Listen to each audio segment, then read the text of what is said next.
Binantaan ni Yuji si Sukuna na kaya niya itong patayin anytime now at binibigyan niya lamang ito ng pagkakataon. Nalubos namang ikinagalit ni Ryomen Sukuna. Sa pagsisimula ng spoilers para sa chapter 265, hindi agad nagsimula ang laban bagkos nagkaroon ng conversation sa gitna ni Sukuna at ni Yuji. Dito ay para bang nagsustroll sila all over the city habang ikinekwento ni Yuji ang tungkol sa kanyang mga memories. Tinanong siya ni Sukuna kung nasaan sila at ano ang nangyayari. Nasinagot naman ni Yuji na hindi din niya alam dahil ipinilit niya lamang na gamitin ang kanyang domain expansion at maging siya ay hindi alam kung ano ang nangyayari. And since hindi nga nila alam kung ano ang gagawin kung hindi ang mag-usap habang inaantay na mangyari ang kung anong mangyayari sa loob ng domain, ikinuwento sa kanya ni Yuji ang tungkol sa kanyang pagkabata.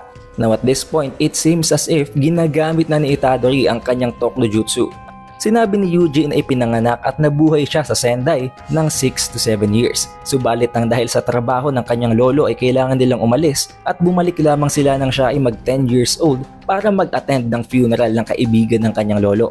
Hindi naman ina-expect ni Sukuna na ganito ang mangyayari sa loob ng domain expansion ni Yuji na para bang nag-e-enjoy lamang silang dalawa na mag-usap. Ipinakita din ni Yuji ang playground or park na kung saan ay palagi siyang naglalaro at ang swing na kung saan ay palaging naiipit ang kanyang paa. Dumating pa sa point na nagtalo ang dalawa dahil sinabi ni Yuji na ang bulaklak na nakita nila ay isang asagaw. Subalit sinabi naman ni Sukuna na isa itong Ajisai na dahilan kung bakit nagkaroon ng diskusyon sa gitna ng dalawa. Ipinagpatuloy pa ni Yuji ang pagpasyal kay Sukuna hanggang makarating sila sa isang parabang crawfish pool. Sa crawfish pool na ito ay inakit ni Yuji si Sukuna na manghuli ng mga crawfish at pinrovoke niya pa ito habang sinasabing maging ang strongest sorcerer daw ba hindi kayang humuli ng mga crawfish para mapilitan itong si Sukuna na mag-cooperate at sumunod sa kanya. Nakipagpayabangan pa ang dalawa sa isa't isa habang sinasabi ni Sukuna na mas malaki ang nahuli niyang crawfish kay Yuji. At sinasabi naman ni Yuji na hindi daw yun ganoon dahil mas rare naman ang sa kanya dahil ang nahuli ni Sukuna ay isang American crawfish at ang nahuli naman ni Yuji ay isang Japanese crawfish.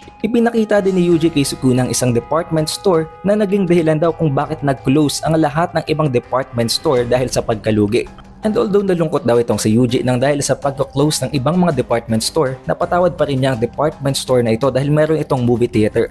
Nasabi din niya na kahit na puro building na ang city na ito, kapag naglipat daw kahit na konting distance lang papunta sa countryside marami pa rin namang mga puno. Dinala din ni Yuji si Sukuna sa isang farm na kung saan ay palagi siyang dinadala ng kanyang lolo. Sa store na ito ay merong tindahan ng ice cream na kung saan ay inuubos ni Yuji palagi ang kanyang allowance to the point na there is a single time na sa sobrang dami ng kinain niya ay isinuka din niya itong lahat na dahilan kung bakit sinabi ni Sukuna na way back din pala ay wala na talagang utak si Yuji. Inakit din ni Yuji itong si Sukuna sa isang archery dojo na kung saan ay pinakitang gilas naman ni Sukuna ang paggamit niya ng arrow. Nakatama si Sukuna ng bullseye at ng perfect 10 points na talagang ikinagulat naman ni Yuji. Habang ina-explain naman ni Sukuna na talagang mas experienced siya pagdating sa paggamit ng bow dahil way back in the Heian era ang archery ay napaka-common.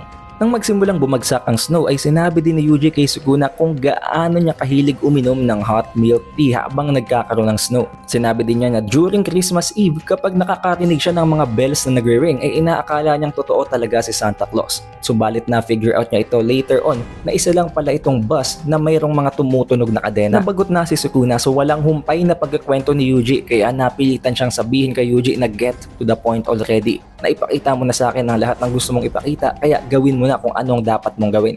Nang dahil dito in-explain ni Yuji na way back then ay hinahanap niya kung ano ang kanyang purpose in life para bago siya mamatay ay fulfill niya man lamang ito. Subalit ngayon, iba na ang nararamdaman niya. It's as if gusto niya na talagang mabuhay at sinabi din niya na hindi talaga actually ganun ka-deep ang meaning ng role ng isang tao sa buhay. Pwedeng hindi ganun kalalim, pwedeng napakababaw at pwedeng kahit mabuhay ka lamang, kumain, tumae, maligo at pinaka-basic na mga essential na gawain sa buhay, not anything major and still, yun ay pwede pa ring makonsider na role. Kahit na wala kang koneksyon, wala kang may iwan matapos mong mamatay na kahit na ano o kahit sino, a role is a role regardless of its effect to the world as a whole. Habang sinasabi na ang totoong value ng isang individual ay nakadepende sa iniiwan nilang memories. Hindi lamang niya napapatawad ang mga individual na hindi nabibigyan ng value ang buhay ng isang tao tulad ni Mahito. Sinabi din niya na hindi niya gusto si Sukuna dahil hindi nito tinatrato ng tama ang mga tao. Hindi ito mga tools na pwede niyang i-discard at i-determine ang role na mamatay sa kanyang mga kamay right at the very beginning. Kaya naman sinabi niyang maaring siya ang mali at kaya naman gusto niyang malaman ni Sukuna ang kanyang side na ito na hindi lamang siya ang may value ang buhay sa buong mundo. Subalit sinagot siya ni Sukuna na wala siyang nararamdaman. Naiintindihan niya kung anong gustong i-imply ni Yuji at nage-get niya ito clearly, subalit wala siyang nararamdaman na kahit na ano. Nang dahil dito mas lalo pang nalungkot ang mukha ni Yuji habang sinasabing isang totoo at tunay na duwag itong si Sukuna. Sinabi din niya na ganun daw ba katindi ang galit at ang resentment nito kay Yuji to the point na hindi niya to magawang maintindihan. Subalit bigla na lamang may na-realize itong si Ryomen Sukuna at bigla niyang sinabi na naaawa daw ba itong si Yuji sa kanya. Dahil dito din niya na-realize na binibigyan lang siya ng pagkakataon ni Yuji sa isang lugar na kung saan ay na-feature ang isang statwa ng isang Buddha. Subalit biglang nagbago ang aura ni Yuji at nagkaroon siya ng hostile looks sa kanyang mga mata. Habang sinasabi kay Sukuna na tama siya ng iniisip na may abilidad siya na patayin si Sukuna. Subalit binigyan niya pa ito ng pagkakataon na kung aalis ito sa katawan ni Megumi at babalik sa kanyang katawan ay hindi niya ito papatayin. Nang dahil dito nagalit ng lubusan si Sukuna habang sinasabing nagkakaroon daw sila ng misunderstanding.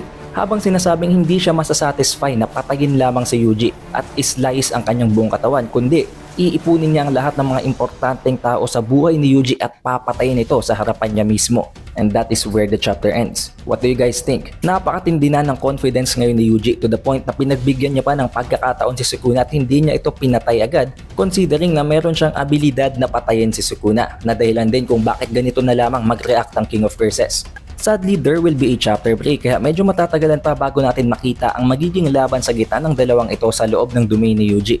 But don't worry because i-cover pa rin naman natin ang full chapter review para sa chapter na to.